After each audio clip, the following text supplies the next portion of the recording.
I'm Lauren. And I'm Lisa. And we're flipping the script about growing older. Our guests have been influencers since before that was even a thing. Welcome to the Anti-Aging Podcast. Welcome to Age Like a Badass Mother. Dr. Neal Barnard is an adjunct professor of medicine at the George Washington University School of Medicine and president of the Physicians Committee for Responsible Medicine. He has authored 20 books, including his latest, The Power Foods Diet, and has led numerous studies on investigating the effects of diet on diabetes, body weight, hormonal symptoms, and chronic pain, including a study that paved the way for viewing type 2 diabetes as a potentially reversible condition. However, the thing that I admire most about Dr. Barnard is his unwavering commitment to end horrific animal testing and experiments. When Dr. Barnard attended medical school, it was common to administer drugs to healthy dogs, record their effects, and kill the dogs at the end of the experiment. Dr. Barnard refused to participate. In 1985, he founded the Physicians Committee for Responsible Medicine. Back then, most medical schools used live animals. Today, 0 medical schools in North America use live animals. That's due to Dr. Barnard and his team. Did I mention that he's 70, looks 45, and is an actual rock star to boot? Please welcome a badass mother effer, Dr. Neal Barnard. So welcome. Well, thank you. Terrific to be with you today. One of the things that I just really admire is the work that you've done regarding animals and animal testing. So can you talk a little bit about that? Because when I saw your talk the other night, you really called it a hazing ritual and not really a class, what you should be doing. So can you talk about that in medical school, what happened? Yeah, animals are used in a great many ways, but for some people, their first introduction to it, at least among medical professionals, is just what you said, that in a physiology class or in a pharmacology class, the students are brought into a laboratory, and they're broken down into groups of 4, 5, 6 students, and they give them a dog. And the dog is nervous, they're petrified, and each group of students takes their dog and puts the dog on the table, and they follow the instructions of the lecturer, and they tape the dog down. They anesthetize the dog, and they start an IV. They put an EKG on, and then they start administering drugs. And the first drug is norepinephrine, and it speeds the heart up, and the students write that down. But they knew it anyway, because they know what these drugs do from lecture. And then they will slow the heart down with another drug called propranolol. But they knew that anyway, because it was in the book, it was in the lecture. And in some different labs are different, but they sometimes exsanguinate the dogs, which is where you drain blood out. And you drain the blood, and eventually it stops coming out because it's all gone. And at that point, the dog's heart stops beating. And the students look nervously at each other, and one says to the other, she's dead, right? And then their instructor comes by and goes, she's dead, bag her up. And they're kind of stunned by the callousness of it, but they go on, and they bag up the dog, and then about an hour later, the students are all gone. They're at home, and all the way down the aisle are all these trash bags with dead animals in them. And the students are describing to their girlfriends or their boyfriends or their parents what they did that day. And their family members say, why? What's the point of killing all these animals in one afternoon?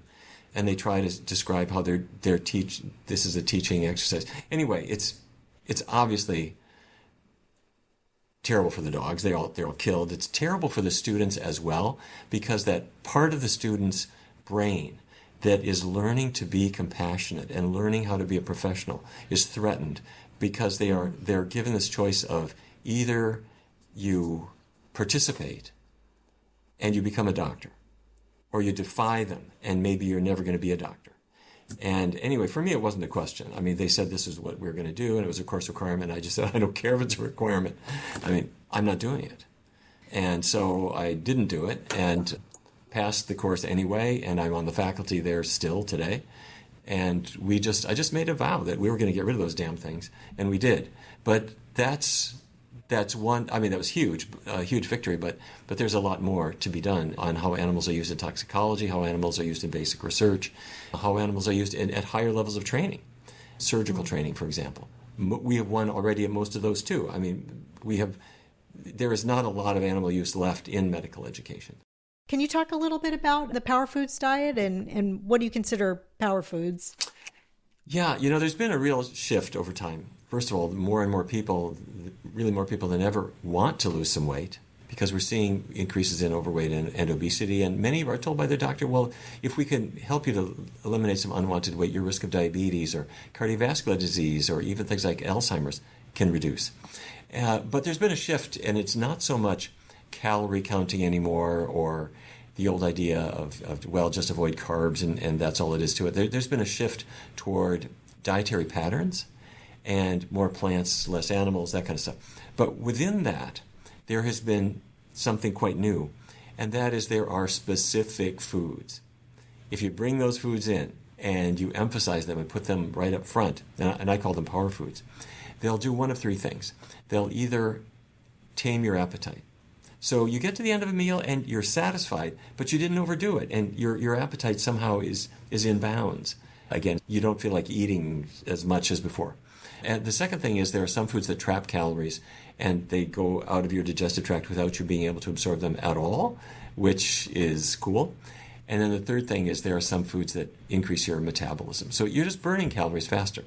So they are power foods. And so Lindsay's job and Dustin's job with me was to take these power foods, there are dozens and dozens of them, and turn them into appetizers and soups and desserts and things that kids will love and things that are really familiar, like pasta dishes and soups and everything. So that's what we did. And I have to say, I think they just did such a great job. When you look at the food photos, I mean, it's about that far away from food porn. I have to say, they really made it nice. And we've been getting a lot of great comments from people who've been using it. That's good. Fantastic. So, I mean, some of the power foods are like things that whole food plant-based people are probably already eating, right? Like in my beans. bowl. Yeah, Lisa's holding up her salad that she's eating or was eating right before you got on. Beans and whole grains and Dark leafy greens. Yeah, those are among them. I want to credit our friends at Harvard because they did a study that really, I think, well, prior to this, you would hear all kinds of goofy things like if you just eat celery, you'll lose weight. And yeah, fair enough, but the science was kind of fluky. 2015, though, things started to get serious because at Harvard they did a study, more than 100,000 people in their cohort studies. And they just tracked these people over years, and they found there were certain specific foods, if you ate more of them, if you increased your intake, people would lose weight. And in fact, let me just give you the list that they came up with, because then the next step is you test them. But number one was berries, like blueberries especially, but others. The number two group was cruciferous vegetables like broccoli, cauliflower, Brussels sprouts. The third group was green vegetables, spinach, asparagus. Group number four was melon, so cantaloupe and watermelon especially. Group number five, citrus fruits, oranges, grapefruit, even juices counted. Yes, they did. And the sixth group was legumes, so beans, lentils, peas, soybeans, soybean products. They all counted. So there are some others too. So anyhow, then these foods have to get tested. So one of the coolest things I thought, I have to say, 2 years later, after the Harvard results came out, researchers in the UK started zeroing in on what the heck is it in that blueberry that would cause weight loss. And they brought in 2,734 identical twins. Yes. How you find that many, I have no idea, but that's what they did. And everybody got a DEXA scan. So you lie on a table, you scan your body, and you know how much body fat you have on your thighs, how much fat you have in your abdomen, how much visceral fat versus subcutaneous fat, da-da-da-da. And what they found is that within each pair, the one who had the most anthocyanin intake, that is the blue in a blueberry, had less total body fat and less abdominal fat specifically. But then they said, well, anthocyanins are the blue in a blueberry. It's a natural antioxidant that's colored blue. It's also in strawberries. It's also in a pear. A pear has kind of a little red blush on the skin. That's anthocyanin. It's also in grapes. And so you take twin pairs, genetically identical. One has more of this, one has less, and the weight goes away, so to speak, to the extent that you eat these foods. And then we now know that these are metabolism boosters. They're not, you don't have to get peeled off the ceiling. It's not like you're going to be on, Anyway, you get the idea. It's just a gentle metabolism booster. That's interesting. So, because when we think about weight loss and a whole food plant-based diet, it's calorie density. We're thinking of calorie density, but this is even beyond that. They're eating these foods and also calorie dense foods. So what the anthocyanin is boosting the metabolism. So even just adding your foods without cutting everything out, it could help you lose weight? Okay, you're touching on what's really so important is that there are multiple mechanisms happening at the same time. And the one that you mentioned is really so fundamental and so important, but has been lost on a lot of people. Let's say you're eating a lot of fiber. Fiber has almost no calories. So if you're eating high fiber foods, you just fill up with fewer calories. Great. Let's say you do the opposite. Let's say you're going to eat something with a lot of grease in it.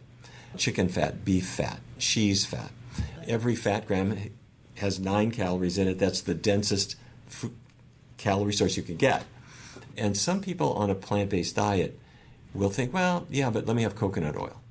Or it's not so healthy, let me have olive oil or extra virgin olive oil. Still very calorie dense. I'm not saying that extra virgin olive oil doesn't have some health benefits. It does. But it also packs in as many calories as Vaseline. So that's an important one. But to answer your question, yes, above and beyond that, there are all kinds of properties of foods. I mentioned blueberries. They have anthocyanins, cinnamon, ginger, jalapenos. These and other spicy foods have certain natural compounds in them that influence metabolism. Who knew? Were the twins eating exactly the same thing aside from the berries and so forth? They were eating whatever they wanted to. It was an associational study. So they just said, okay, you all come in, get your DEXA scans, and they did practically 3,000 scans, and they just crunched the numbers. And they found the same thing that the Harvard people found, which was that for whatever reason, the anthocyanin eating people have not just less body fat, but specifically less abdominal body fat, less visceral fat, which is good. I mean, and is anthocyanin also an antioxidant? Is that the antioxidant property? Yeah, absolutely. Okay. Very powerful. And they come in a variety of colors. There are many of them. Strawberries have a red antioxidant. Grapes have one that's not exactly the same as in blueberries. And in the autumn leaves, when the leaves turn orange, don't eat them, but those are antioxidants as well. Those are anthocyanins as well. Since we're talking about the antioxidants and the anthocyanins, can you dive in a little bit more? Because in that you talked about also like a small amount of nuts and seeds for vitamin E and the free radicals, sort of fighting the free radicals by eating the antioxidants to help with brain health. Yeah. And also your background in psychiatry, I kind of feel plays maybe a role in that as well, just understanding the mind and neurology a little bit better. The biggest threat that many of us, or maybe the top of the list, I should say, of the things that we never want to have, is Alzheimer's, because you lose everything. You lose everybody, and it's a horrible thing. There are certain things that you want to avoid, and there are certain things you want to add. And the things to avoid, saturated fat is the top of the list, and that's the solid fat. When I was a kid growing up in North Dakota, my mom had 5 kids, and we'd run downstairs at 7 o'clock in the morning, and my mother would be taking a fork and pulling bacon strips out of the frying pan. And she'd put the bacon on a paper towel to drain, and then this hot bacon grease in the pan, she would pour it into a jar to save it, because she was going to cook with it the next day. But the reason I'm mentioning this is that you see the bacon grease, it goes in as a hot liquid, and then as it cools down, it solidifies into what looks like wax. You don't need to send it to a lab. The fact that it is solid at room temperature means it's very high in saturated fat. But like coconut oil. Like coconut oil, exactly. But you don't need to send it to a lab. You can just see it, that it's saturated fat. And dairy is the number one source. Dairy fat, like butter, cheese. Cheese is 70% fat. And Americans eat tons of it, 70,000 calories worth of cheese every year. It's the average consumption. So that's number one, avoiding in the Chicago Health and Aging Project. Back in 2003, this was 21 years ago, researchers discovered that if you avoid saturated fat to a substantial degree, if you're in the low end of saturated fat intake, your risk of developing Alzheimer's is cut by half to 2/3. Just from that step alone. Great. They also found that if you have more vitamin E, so now we're talking about avoiding the saturated fat. What if we bring in a little bit of nuts and seeds, not a lot, maybe 1 ounce? You get more vitamin E. Vitamin E is, just as you said, it's an antioxidant. Anthocyanins, vitamin C, beta-carotene, lycopene that makes a tomato red, beta-carotene that makes a carrot orange. These are all antioxidants. And vitamin E is a little bit special because it's a lipid-soluble one. It protects the cell membrane, and it just parks there waiting for a free radical to come by and try to destroy it. It just neutralizes it.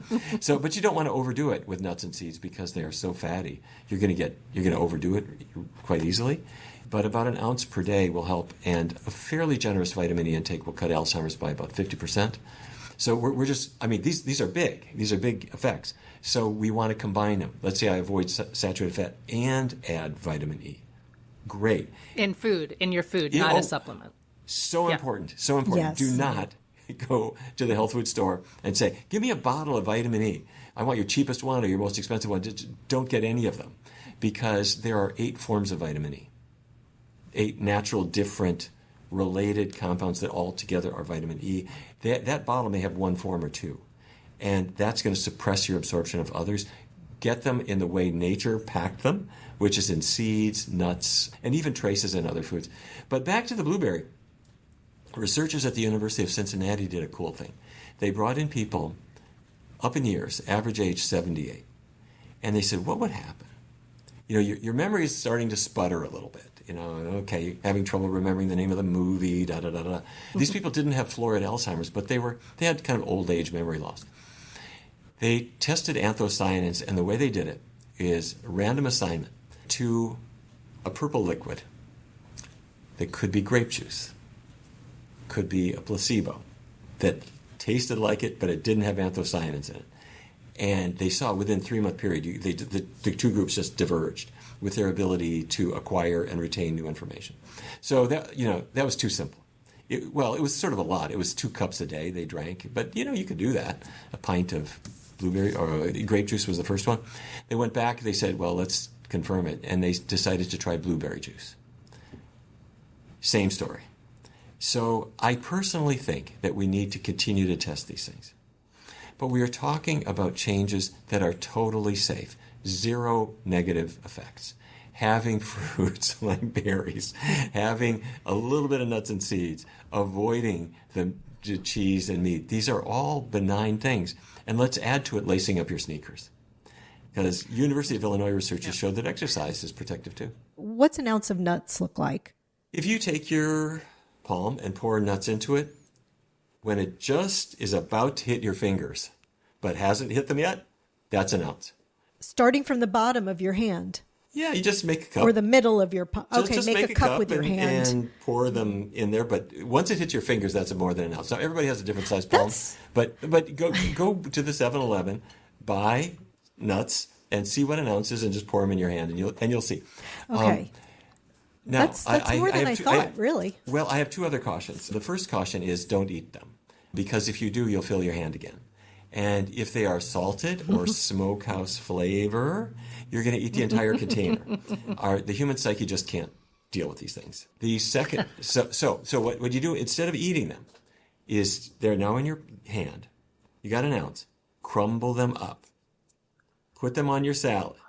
Put them on your put them on your oatmeal. Put them on a pancake or whatever. Use it as an ingredient, not as a snack.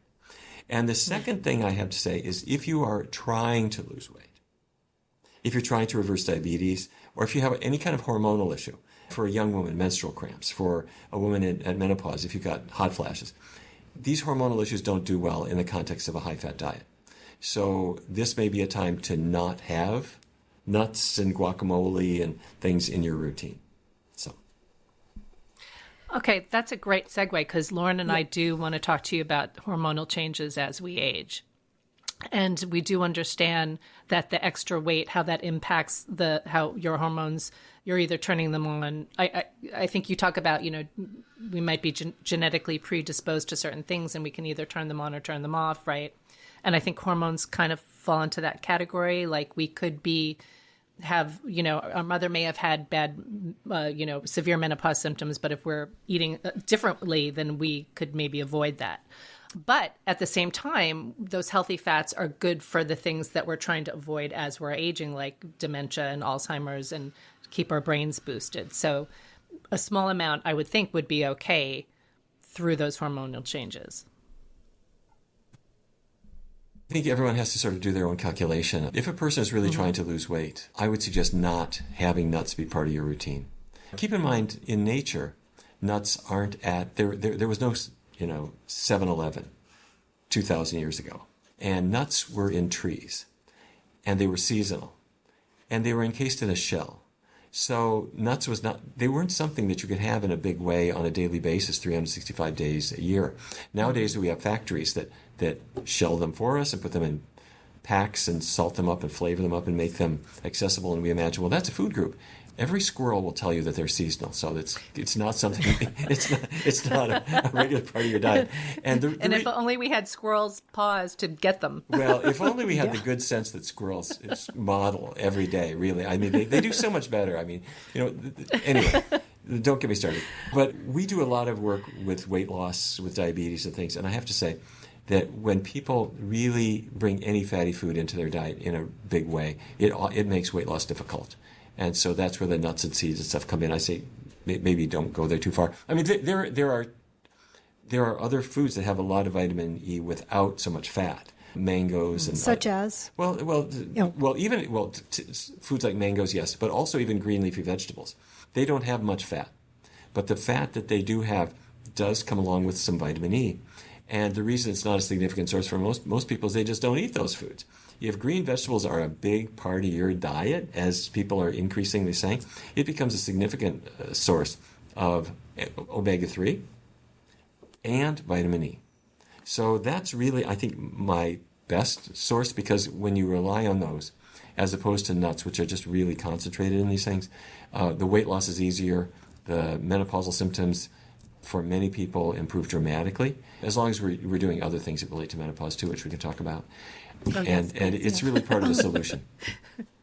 In your book, your Body in Balance, which is all about hormones, I read that, menopause, obviously it's a natural part of life or we wouldn't be doing it. And that it was really the drug companies, Premarin and Prempro, that made it a condition that we had to cure. But before that, it really wasn't. It was just thought of as a natural rite of passage. And so aside from not getting pregnant your whole life, why does Mother Nature want us to go through menopause? Let me put it this way. Mother Nature is pretty smart in certain ways. And Mother Nature has recognized that estrogen is like dynamite. Dynamite is a great thing. If you want to build a tunnel or something, or you're mining, some little dynamite is handy, but dynamite can be really, really dangerous. Estrogen is the same way. Estrogen allows reproduction to occur. Men have a little bit of it, women have a lot more of it, but nature says, look, estrogen will give you cancer if you have too much of it.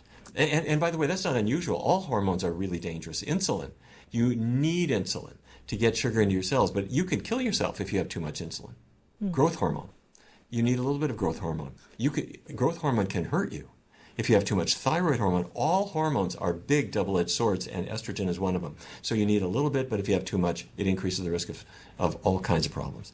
So puberty, menarche, is when nature says, okay, we're going to ramp it up, and for the next 2 or 3 decades, we're going to let you have a little bit of extra estrogen. But as soon as your kids are adolescents, I'm taking it away.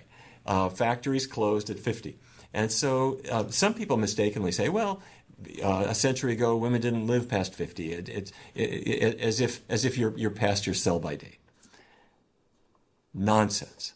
Complete nonsense. Women have always lived long lives if their lives weren't cut short by infections and things like that in infancy. I mean, that's the reason the life expectancy 100 and some years ago might have been 40 or 50 on average, because there was so much childhood mortality. Once you take that out, you have people living long lives. So the age of 50 or thereabouts is when it's no longer a great thing for you to have a toddler on your kitchen floor. So reproduction is done. You've got a lot of stuff to do, and popping out babies is not the thing. So menopause is a completely normal phase of life, just like menarche. And what about, I think everybody's kind of familiar with the Japanese women who eat soy and suffer or really don't get hot flashes. Can you talk a little bit about soy? Because I know people are so nervous about it, or some people still get nervous about it. Can you talk about the benefits of soy? Yeah. Soybeans, well, first of all, the soybean is an amazing thing. I mean, it's particularly part of Asian traditions, but it's so versatile. I mean, you can turn it into soy milk, you can turn it into tempeh and miso soup, you can turn it into tofu. I mean, they make sausage out of soy. They make soy bacon. One day they'll make soy snow tires. I don't know. They can make everything out of soy. It's an astounding thing. I would buy those. But back in the 1950s and 1960s, women in Japan really did not have serious hot flashes the way we're seeing it in North America. Maybe 15% of women had them in surveys that were done, and when they had them, they were typically mild. However, lest anyone think this is genetic, it is not. When the diet started westernizing, what we saw is there was, first of all, more fish. Dairy came in, which was not a Japanese thing at all. Meat increased, fatty foods came in, rice started to fall away. Prior to that, it had been a lot of rice, white rice, but rice, some fish, a lot of vegetables really predominating in the diet. And that gave way to a meatier diet. And instead of 15% of women having hot flashes in the early 2000s, it was up to about 40-some%, between 40 and 45. So you could see that change. And so the speculation was, could it be the soybeans? The answer is probably yes, that was protective for them. Could it be the fact it was just a plant-based diet? The answer, probably yes, as well. But soy has compounds called isoflavones that do attach to estrogen receptors. And when that was discovered, researchers got nervous and they thought, well, maybe this will cause cancer because estradiol, the main estrogen in a woman's body during her reproductive years, attaches to estrogen receptors and it causes cancer, or it can cause cancer. So researchers started studying this. And they noticed something amazing. Despite the fact that indeed the soy isoflavones do attach to estrogen receptors, they do not cause cancer. In fact, women consuming the most soy have about 30% less breast cancer risk compared to other women. And if you had a breast cancer diagnosis in the past, you were diagnosed with cancer. If you're eating a lot of soy, your risk of dying of that disease is again cut by about maybe 25-30%. In other words, soy has an anti-cancer effect that's really quite substantial. So anyway, cut to the chase. It turns out there are two completely different estrogen receptors, estrogen receptor alpha and estrogen receptor beta, and the soy isoflavones attach preferentially to beta. So the alpha is the gas pedal on cancer, that's where estradiol attaches. The beta is the brake on cancer, that's where the soy preferentially attaches to. So I'm being simplistic, but soy, for some reason, it can't shake this mistaken reputation that it's going to cause problems. You go to the store, and it's hard to find soy milk anymore because there's every other brand. Mm-hmm. But people got nervous about soy. They should bring it back. It's a great thing. I mean, you take anything that cuts a woman's risk of breast cancer by 30%, sign me up. I mean, that is a great thing. Well, and if it had the effects that, people in this country think it has, there'd be higher rates of all those things in the Asian countries. And, men would have hormonal issues as well. And you don't see any of that. So I just want to reiterate, tofu, tempeh, edamame, miso, soy milk are all things that we should be eating for our listeners. Yeah. Yeah. And you can buy them, if you buy them organic. The organic ones are everywhere. You can get organic soy milk. If it's labeled organic by law, it cannot be GMO. So, right. It's not GMO. GMO soy, there's a lot of GMO soy. That's cattle feed. If you eat chicken, you're eating an animal raised on GMO products in a great many cases. Same with cows, and but if you want to have estradiol that will increase cancer risk, have an ice cream cone. have some cheese. It's got it has estrogen yeah. in it from the cow. So why anyone would Yeah. be nervous about soy, I can't figure what they should be nervous about is dairy.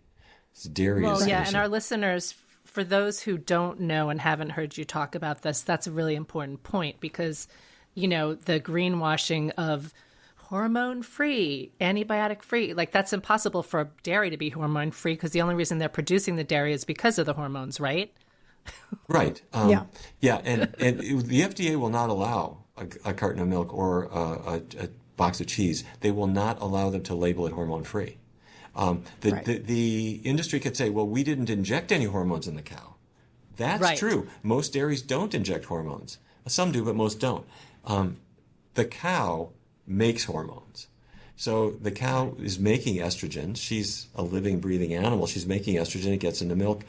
And in every dairy, they do a very creepy thing, which is they take these cows, chain them up, artificially inseminate them in a creepy way. And so they're impregnated every year and they are milked way into their pregnancy. So they are creating more estrogen every day the pregnancy goes on. They are milking them. That estradiol is getting into the ice cream you give to your 8-year-old son or your 7-year-old daughter. These are not things that should be in their diet. It is not labeled on the dairy. American people have no idea of these. And then we wonder, well, gee, why are we seeing problems with our kids' health or with our health as we reach adulthood? So I'm 55 and I'm still haven't even gone through symptom 1 of menopause. And you're saying that hormones are dangerous. Is my body doing something dangerous to me? Everybody's different. And what can I do? Are my hormones going to kill me? Menopause will come. Every woman is on her own time frame. Okay. And you mentioned in your book some over-the-counter things for symptom relief for those people who are having them. Can you just go through a few of those in case some people really do need some relief and diet is just not cutting it? Well, first of all, some over-the-counters. First of all, if diet isn't cutting it, let's try to make sure we're doing the diet right. Now, we are the only group, I think, to have had the amount of success that we've had with this. I mean, to knock out moderate severe hot flashes by 88% is really huge. So what seemed... The reason I put it that way is that I think we need more research to really confirm what I'm about to say. I believe that the greatest success comes from doing each of those 3 pieces. And piece 1 is avoiding animal products completely. So if a woman says, well, it's not working for me, if they are still having some animal products, I would omit them. The second thing is, and the much more difficult thing, is avoiding excess oils.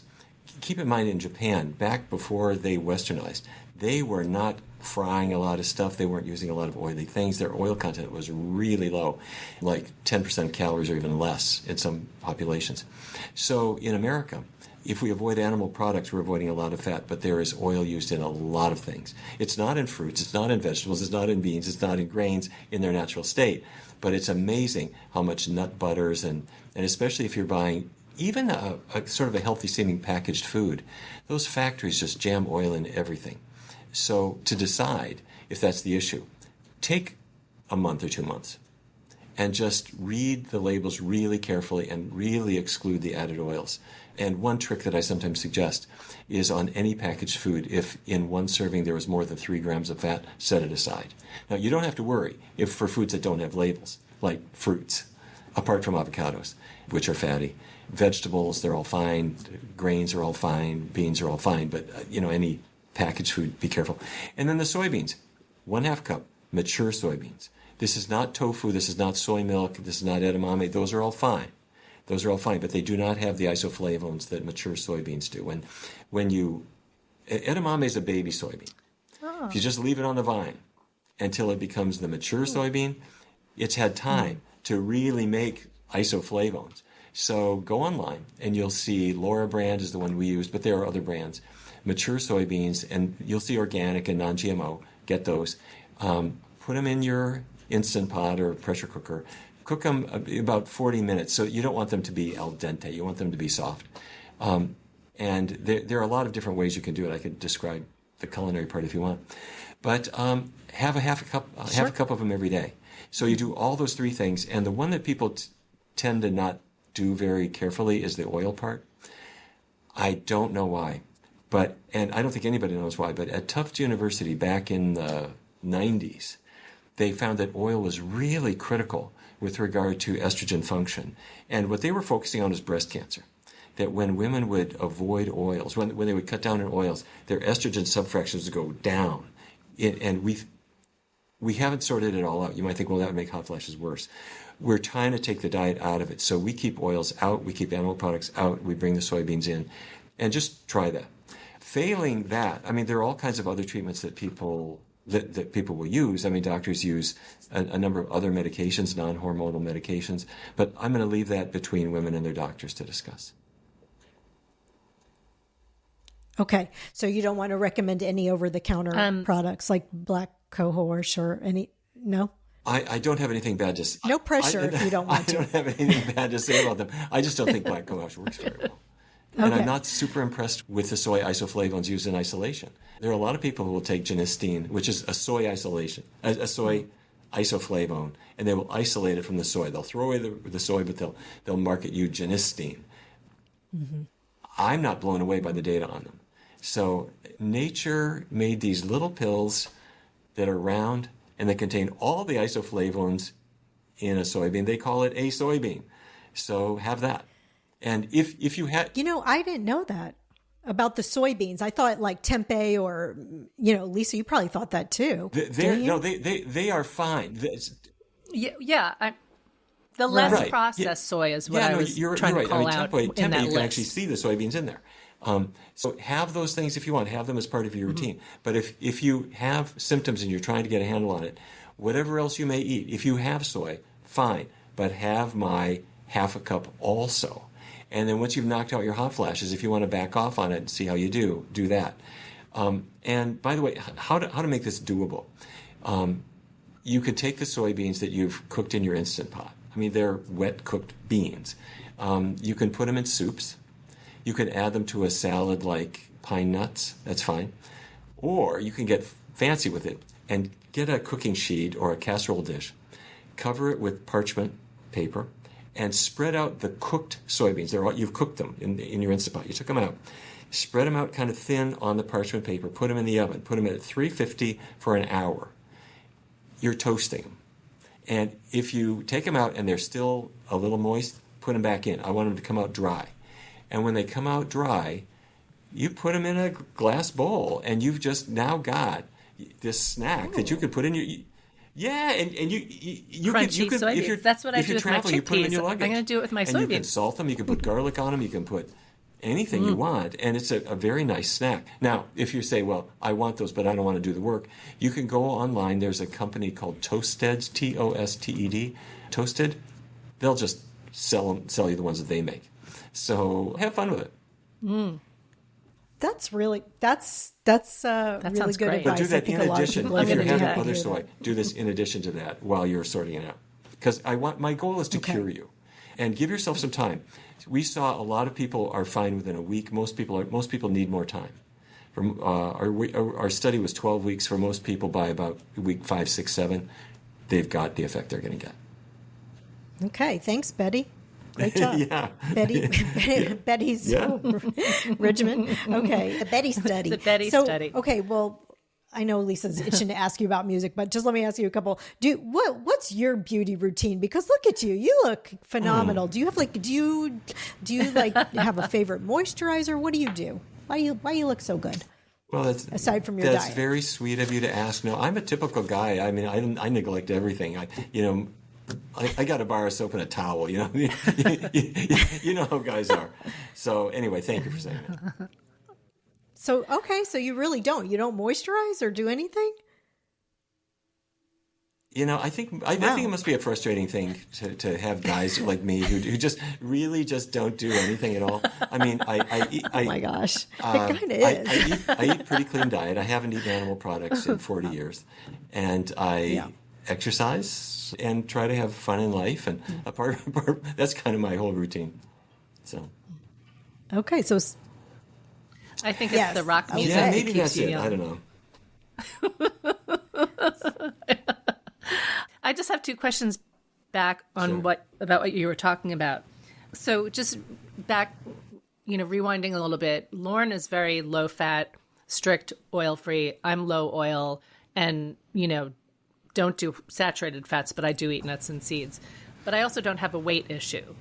So if you're trying to manage your hormones with diet, it's not the consumption of those fats is you're advising to keep them at a minimum or omit them even if correct. Weight isn't an issue. That's right. But let me be clear about what we know versus what we believe. We know that fatty foods are going to interfere with weight loss. We know that they interfere with controlling diabetes. They interfere with attempts to improve insulin resistance. We did prior trials in menstrual cramps. We're doing an endometriosis trial now, and the fatty foods seem to bollocks it all up. So, but the thing, we see this, but I can't really explain exactly why. These are just so there are a lot of things like that where we prove an effect, but we're kind of under the hood trying to understand what is going on in the biology of it. And with fiber, we figured it out a long time ago. How a high fiber diet escorts estrogens right out of the body. That's great. But with why oil tends to increase estrogen levels, I honestly don't really know. We know that body fat makes estrogens, but we'll see. Well, and then also I was curious if any of the studies, like I haven't heard about from the doctors, or I don't really know how to research it specifically, but have the studies about extracted oils been isolated just with oils, or because I know that in some of the studies, the subjects have removed animal products and oil, or trans fats and oil. Are there any studies that specifically target just oil? Most of them look at total fat. Yeah, it's a great question. And, we're not funded by a drug company and we're not funded by the food industry. So unfortunately, those people who are funded by those things tend to go off in kind of their own direction. And they haven't really teased these issues out. Yeah, got it. So, to be continued. Well, let's talk about the fun stuff. Yes, definitely to be continued. So, so are you still playing in Carbon Works? These are wonderful people. I have to say, they're just the best musicians in the world, and they're people I've gotten to know. Yeah. Incredible. Thank you. Thank you for saying that. You play guitar and keyboards. You write all the music. One of the things I love about the music is one of my favorite things when I hear music is the integration of like violin and cello with the electric guitar and the keyboards. I love that sound.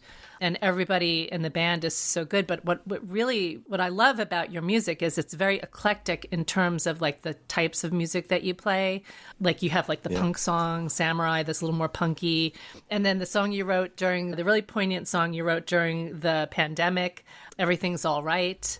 So I don't know. I guess I'm just being a little bit of a fan right now to tell you that how much I appreciate your music. So is that something that do you tour, or because I also listened to that story that you told about a psychiatric patient who came to a show and they thought she was hallucinating because they saw you playing in a band, and it turned out. Are you like the medicine and the music mixing together? Well at all. It's a terrible thing, and for a couple of reasons. One is if you're a musician, people think you couldn't possibly be a competent doctor, because I mean, if you take time and I've released 4 records and I write a lot of music, and why aren't you paying more attention to p-values and t-tests and things like that? But I think we do. I mean, we work really hard, and frankly, there have been a lot of scientists who have been musicians. Einstein and many others were kind of known for that. But I got to say the other direction is even worse. If you're a doctor, nobody can take you seriously as a musician. Here in D.C., there was a guy who was the jazz-playing dentist, and everybody thought, get out of here, go away. So when I'm working with musicians and they find out I'm a doctor, they like, I don't know, get away from me. Because, I mean, you can't have soul, if you're an orthopedic surgeon, get away. But my only defense is that I've been playing music since way before I was ever a doctor. I mean, when I was a kid, it was a thing, and it was important to my parents, and I was classically trained. But then I was kind of rebelled by getting a guitar, which is what they didn't want me to do. And I've had bands all along, and it's a fun thing to do. But for me, it's also a way to sometimes say a thing that I think needs to be said. Like in the pandemic, I wrote this song that I had this memory when I was a kid. My my mom had 5 kids, and my littlest brother David was going to sleep one night. My mother tucked him in. And she said, David, nighty-night, sleep tight, don't let the bed bugs bite. Good night, David. He couldn't sleep at all. He was looking like, bed bugs? What are bed bugs? You know, the poor kid's like 3 years old. And I thought, look at the terrible things we do to kids. You know, we say like 3 blind mice, cut off their tails with a carving knife. We make kids memorize that. Or Jack and Jill went up the hill, and then Jack fell down, and he had like a neurological injury. And, we say terrible things. So I thought, the pandemic was starting. And now what we tell kids mattered. Because, 1 million people died in a fairly short order of COVID. And kids overnight, we've forgotten this now. This was not that long ago. Kids were pulled out of school overnight. And they heard that somebody's got this disease, and people couldn't go near each other. They couldn't be near their friends. And everyone was scared. So I started to think about, wait a minute, I don't know where things are going. I don't know if things are going to be fine. I don't know if we're going to come out of this okay. But I do know this. If I'm tucking you into bed, my little beloved daughter, son, whatever, for now, we're okay. And just that little bit of assurance I thought was important. So I wrote this song, and that was the message. And it just had the idea of, we're going to sleep now. It's okay. There's little dreams you're going to have. Little stars are twinkling. And I don't believe in BSing kids with a lot of foolish stuff. And life is not going to be all right. There are a lot of tough things that kids and adults go through. But you can say to someone you love, for now, I'm here, and things are going to be okay. And that's what that song was. And I wrote it in English, and then I was sitting in an airport waiting for a flight, and I thought, this song needs to be in French. And I translated it into French. And my friend Christine, who is a beautiful singer, she's Italian, but she grew up right near the French border, and she's great French singer. So I said, Christine, come to New York. Let's do this damn thing. And she came over, and she just sang that song so beautifully, just killer. I don't know if you've heard the French. Yeah, she's got an incredible voice. So we recorded it. Oh, it's incredible. And anyhow, what gave my life meaning actually was we put that song on YouTube, and there's a little video of all these animals who are yawning, and I don't know if you've seen it. They're all like going to sleep, we saw it. And it's just really cute, just really killer. And one of the comments was a woman who said, "My 4-year-old son goes to bed at night. He first watches it in English, and then he watches it in French, and he turns out the light, and he goes to sleep." And I thought, okay, my life now has meaning. That was so sweet. That's beautiful.